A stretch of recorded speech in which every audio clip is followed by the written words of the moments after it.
Hello नमस्कार. तर आज सकाळी उठल्यानंतर घरातली कामं वगैरे आवरून घेतली आणि आम्ही गावाला गेलो होतो तेव्हा मनी प्लांटचं झाड पूर्णपणे सुकलं होतं. तर तेच पाणी घालून त्याला जरा व्यवस्थित आले की नाही ते बघितलं, कारण खूप मेहनतीने आणलं होतं आणि ते पूर्ण सुकलेलं.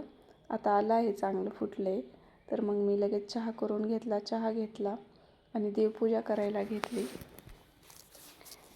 आणि देवपूजा झाली की लगेच मग रांगोळी वगैरे काढून घेतली. सकाळी ही कामं आवरली, कारण संडे असल्यामुळं कोणीच लवकर उठलं नव्हतं. मग मी म्हटलं देवपूजा वगैरे आवरून घ्यावं, माझी कामं आवरून घेतली आणि नंतर मग मी स्वयंपाकाला लागले. स्वयंपाक करून घेतला पूर्ण, चपाती भाजी बनवली आणि मग किचन आवरून घेतलं. पहिले भांडे घासावे म्हटलं, कारण भांडे घासल्यानंतर कसं काम झाल्यासारखं वाटतं ना. मग मी भांडेच घासायला घेतले. पहिले भांडे घासले, कारण काही केलं तरी आपल्यालाच करायचं हे माहिती आहे. म्हणून म्हणलं पूर्ण काम आवरावं पहिलं, म्हणून भांडे घासले.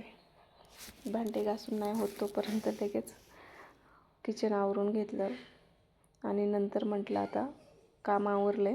पिऊ काही स्टडी करत नाही स्वतः, तिचा स्टडी घ्यावं लागतो. मग तिचा स्टडी घेतला आणि मग थोडंसं जेवण वगैरे केलं दुपारचं आणि मग जरा आराम केला आणि मग संध्याकाळची तयारी. संध्याकाळी फ्लावरची भाजी बनवली होती, कढी बनवली, चपाती आणि भात. तर त्याचीच मी तयारी करत होते. वाटून घेतलं फ्लावरच्या भाजीसाठी आणि भाजी साईडला एका टाकली शिजत आणि कढी करायला घेतली. कढी केली. कढी करताना कोणाकोणाची कढी फुटते, तर त्याच्यासाठी मी एक ट्रिक सांगणार आहे.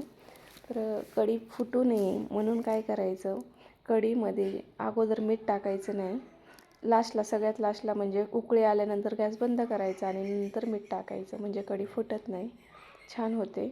मी तसंच बनवते. अशा प्रकारे सगळा स्वयंपाक बनवून घेतला. हे बघा कढी कशी पूर्णपणे छान झाली आहे, अजिबात फुटली नाही. मग चपात्या लाटून घेतल्या, चपात्या केल्या, जेवण केलं. असा होता माझा आजचा दिवस. बाय. आपल्या चॅनलला सबस्क्राईब करा, लाईक करा आणि शेअर करा. भेटू नेक्स्ट व्हिडिओमध्ये. बाय.